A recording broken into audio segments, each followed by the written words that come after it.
Hey guys, Shane here. Time for another unbox review. This was the kit that Andy so kindly sent out to me, or Tactical Jackelope so kindly sent out to me for Christmas.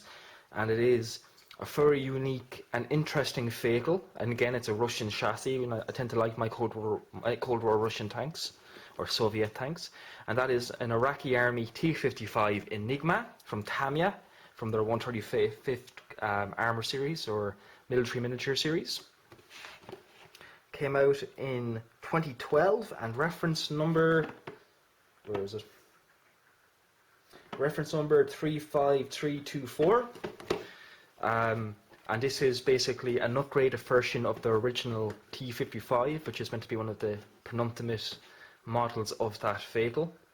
So let's have a look, see in the box. So I'm just going to crack it open here, just so you have an idea what you get. So everything is neatly in plastic, and it's in a tan colour, kind of sand yellow plastic. So what I'm going to do is I'm just going to unbag everything, and we'll have a proper look. So before we get started, we'll have a little bit of a blurb about this machine, because it's quite an unusual monster of a tank. So the T-55 Enigma, as it was dubbed by NATO, because they hadn't really a clue what the hell they were dealing with this machine, because it was just a Frankenstein of applique armour and bits and pieces thrown on from different systems and machines. So the Enigma was born out of the Iraqi Army's experience during the first Gulf War back in 1990 or 93, can't quite remember, or 90 to 91 I was on, where especially their T-50, well, all their machines, but especially their T-55s got absolutely gobbled up by NATO forces. In particular, actually, it would appear that RTO, Royal Tank Regiment, went up against most of them during their operations, and the Challenger with their squash head high explosive, or HESH rounds, basically gobbled these machines up. So in a way to improve battlefield survivability of these machines, they basically started slapping on applique armour and explosive reactive, even concrete onto these machines, in a way just to keep them alive for at least 20 seconds longer. Needless to say, when 2003 and the second Gulf War came along, it didn't really work. So that's kind of a little basic gist to these vehicles. There's much more than just that, but that's kind of all you need to know to be somewhat proficient. Onto the kit itself, as I was saying, this is just a modified, upgraded version of the original T-55, which is a great kit in its own right, just with the parts needed to make it an Enigma. So we get a small little information booklet in Japanese and English. I think there's some other languages. It's a little bit of a blur here, some of the vehicle. We have side armour, all this stuff explaining what bits and pieces are. So should help you kind of understand a little bit about these machines, which is always nice, puts things into context. Okay, so on to the instructions. So the instruction manual is our standard Tamiya, no-nonsense type of open booklet style format. As always, with all armour, we start with the running gear and work our way up. Again, we have screens, like those gammy mesh screens for the engine grills, because Tamiya hate us. I really wish they'd stop doing that type of shit. Anyway, moving on, because this is actually a very nice model and I don't want that type of stuff to detract from it. We have our assembly guides for applique armour here, our side armour blocks. More of this mesh grill crap. I really don't be doing that to us, Tamiya. Don't be doing that to us. You know what I mean? That's always one thing I always feel lets this company down a little bit. I know like Andy and all them are big fans of Tamiya, but it's things like that make me a little bit angry with them, because they are such a good company, and they let themselves down like that. So it's a little bit of a shame, really, you know. So we move on to mounting our fuel tanks on the back, our engine grills, 2-part barrel. Doesn't really bother me. I know there's metal aftermarkets, but to be honest with you, it only takes about 20 minutes, not even to like sand a 2-part barrel to make it usable. Like it's not that difficult. If you're a little bit worried about it, give it a try, and if you mess it up, then you can always buy an aftermarket. But to be honest with you, it's not too tricky, so nothing to worry about there. So we're moving on to some of our turret armour. and storage boxes. Here's our rear protection plate to stop any incoming rounds to the back of the turret. It probably didn't work, but it's still a cool looking machine though. It should look very good next to my T-62. Onto the turret. The attachment of the actual armour blocks. The big iconic Searchlight. I believe that's in both infrared and in hard light. The Russian equivalent of the .5 heavy machine gun, what's it, the DTSH or the hell it's called, the 12.7mm I think it is. Basically, it's a bad day if you ever get hit by it. And then on the back, we just have a little bit more information. So it's a 22-step guide. We get a single crewman. He's a little bit rigid, but we'll have a look at him in a few minutes. So that's our instruction manual. This should not be anything new to you, and if you are a new modeler, this is like probably the best type of instructions you could ever hope for. Tamiya are probably the best when it comes to printing instruction manuals. So we start with the lower hull. So let's pull in and have a proper look. So we do have underside detail, quite comparable to trumpeters, if not trumpeters a wee bit sharper. Again, really nice though, no flashing, no dents, no pin marks where they shouldn't be, very nice. We get our bag of mesh, but I'm not going to talk about that too much because it makes me sad. And then we get our final tracks, which are unfortunately kinked. It's just always a danger. However, there is a mountain of aftermarket tracks available for these, and also full model tracks for these are not expensive. So I would recommend picking up them if you get the chance. It's probably the only upgrade I put to this kit because it's a good kit out of the box. Okay, moving on. We have our upper hull. Again, really nice detail. Very sharp. Again, there's not much going on, but that's because we had to add on all our fuel cells and Pioneer tools and the big explosive reactive. Well, I don't think they're explosive reactive.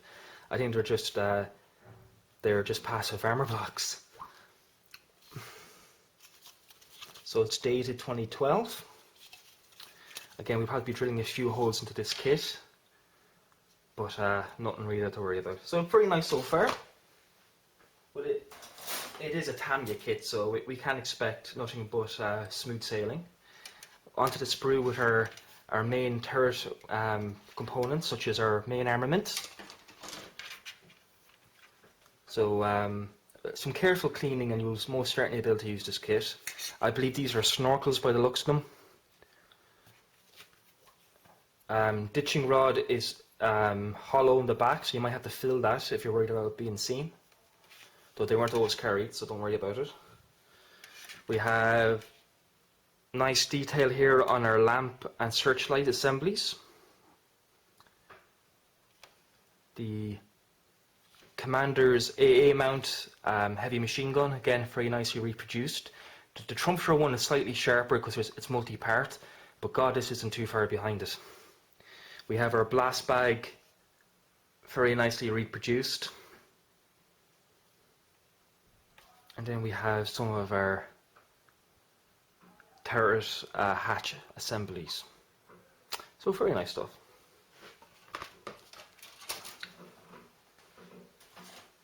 There's not that many parts in this kit, so it shouldn't be too intense to build. So we have two sprues of A, which is our running gear. Tamiya A sprues always tend to be running gear. So we have our road wheels, magazines for our heavy machine gun that will be mounted onto the side of the turret, some of our suspension arms, headlights by the looks of them, and then our two-piece engine fuel drum for the rear of the vehicle. I hope these are better than trumpeters. Trumpeter ones are not pretty good. I actually had to abandon them on my T-62 because they just would not line up. They were horrible. But I think Tamiya, we won't have that issue at all with them. I like to hope we won't, at least. Sprocket and idler, again very neatly done. It's Tamiya, so we're not going to see anything too like glaring in inaccuracies or anything like that. We have our turret. Turret does have some texture because it's a cast texture thing, but I might actually come back and add more texture to this myself, because I like to kind of overdo texture slightly, just because that adds a bit of interest to the machine. We have the bottom of our turret, commander hatches and loader hatches, and we have more hatch assembly here. So we have our large armour blocks for the side of the vehicle, 2 parts, back and front, detailed on both sides. We have our engine grille and tank commander. Tank commander is a little bit rigid. Tamiya aren't really known for their figures. Like, no, it's something they really need to improve on. However, the head on this figure, which I'll draw your attention to, I would just zoom in and find it. Now, it doesn't really want to focus on me. It's actually very nice. It's one of the nicest heads I've seen from Tamiya in a long time. So you could kind of modify him just to have his head popping out of the hatch if you wish, and it looked very nice indeed. Or you could just use it in any of your Russian builds as well, because, well, you wouldn't be able to tell the difference if you paint them up as a Caucasian rather than like someone with a Middle Eastern skin tone. And that might sound just totally racist, but I didn't mean it like that. And then we have a little look out here. So here we have the really cool cheek armor for the turret. So we can see the how substantial these are. I don't know how successful they are. I imagine they weren't as successful as the crews would have hoped them to be, but they were better than nothing. We have the big block armor for the rear of the turret. Very nicely detailed. This is mostly turret armor assembly. Excuse me, I'm starting to get a bit sick. We have the big searchlight for the turret roof, another commander's hatch, I believe. And that is really it. It's a very quick build, and there is not all that much in this kit. So it makes for a very nice Christmas build. There shouldn't be too much. As long as you don't go too crazy with aftermarket, I'm sure you probably build this thing up in a weekend. The only thing I might change in my kit will probably be just the tracks. The rest of it's great out of the box. It should do just fine. You could do dioramas with this if you really wanted to. There's a lot of pictures of these outside Basra knocked out by either British or American air assets, one or the other. I think A-10s came in and wrecked them.